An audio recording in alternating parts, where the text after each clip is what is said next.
Rumi, Zoey, and Mira. They're the perfect team. Or are they?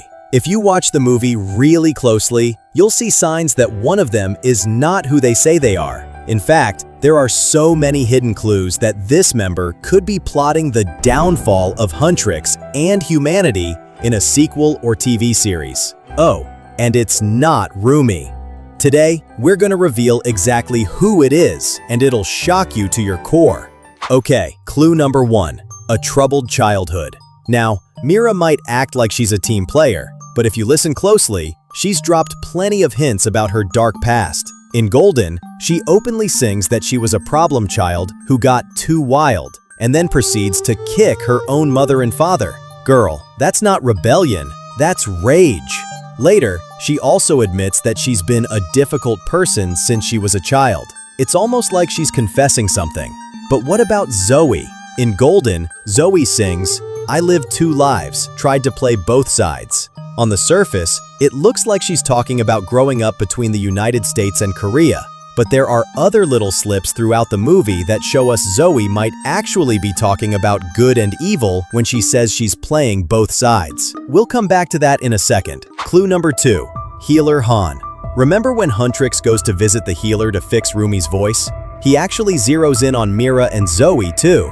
While he's carefully reading Zoey, he reveals that she's acting eager to please, and Zoey brushes it off playfully. But what if the healer was right? Zoey always wants to come across as all innocent, cutesy, and easy to get along with. And it's like the healer knows it's an act. But Mira's even more suspicious. As the healer gazes deep into Mira's eyes, she just won't let him in.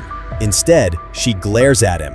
And then she even growls at him, so aggressively that he literally jumps back in fear. Again with the rage. What is Mira hiding? What's she so angry about? That leads us to the third clue, Mira's strange dynamic with Rumi. Have you ever noticed how Mira's always on Rumi's case? She's constantly pushing and pressuring, like she's trying to get under Rumi's skin. Remember that for most of the movie, Mira doesn't even know Rumi's big secret. All she knew was that her best friend was hurting, struggling with her voice, shutting down, clearly going through something. But instead of meeting Rumi with compassion and love, Mira just kept making Rumi feel even worse. She kept pushing Rumi to open up, cornering her, getting in her face. It's almost like Mira fed off Rumi's pain. Or maybe it was jealousy. Think about it. Rumi's the lead singer, the face of Huntrix, the superstar. And Mira? She's always standing just a little behind her. If you look closely, you can see it. That tension and quiet resentment building underneath, like she's sick of being the sidekick. And honestly, wouldn't you be? But what about Zoey? Clue number 4, Zoey's entire personality.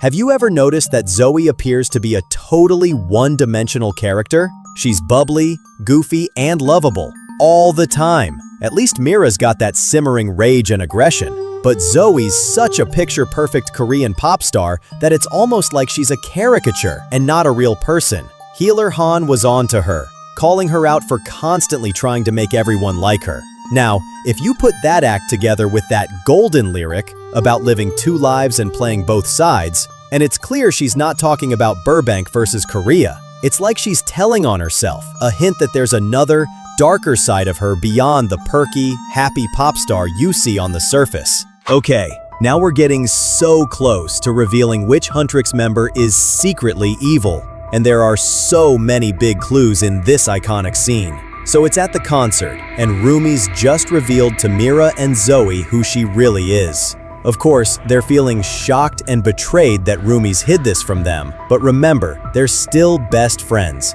family even.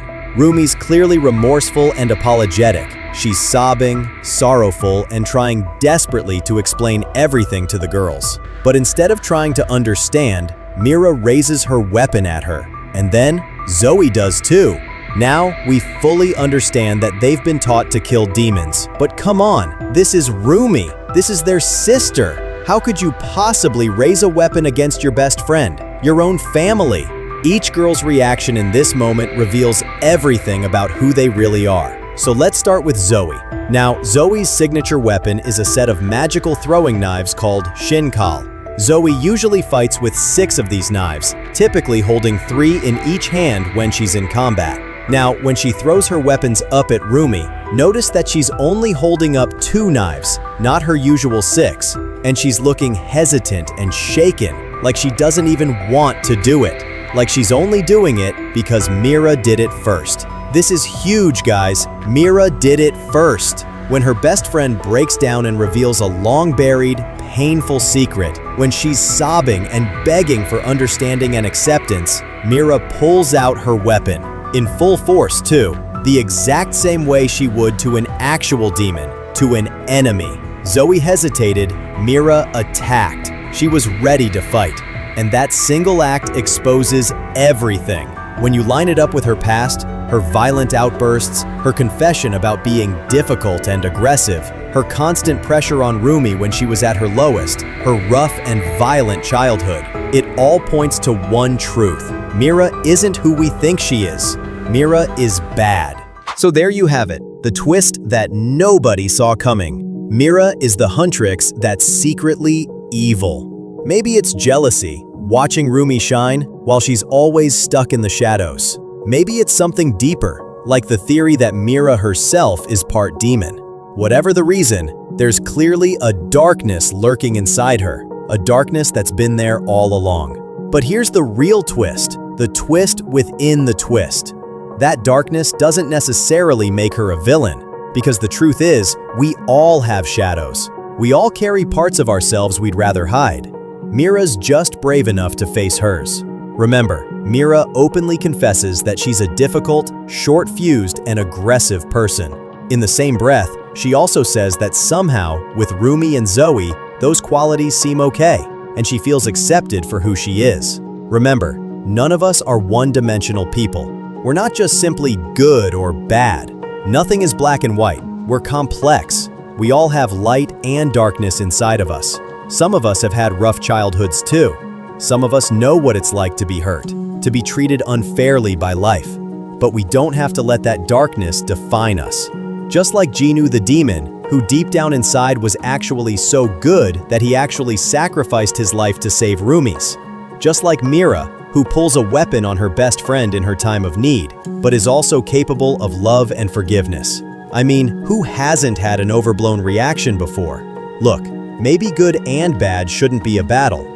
Maybe it's about accepting that these two things can coexist imperfectly inside of us, and we all just need to work on making peace with it.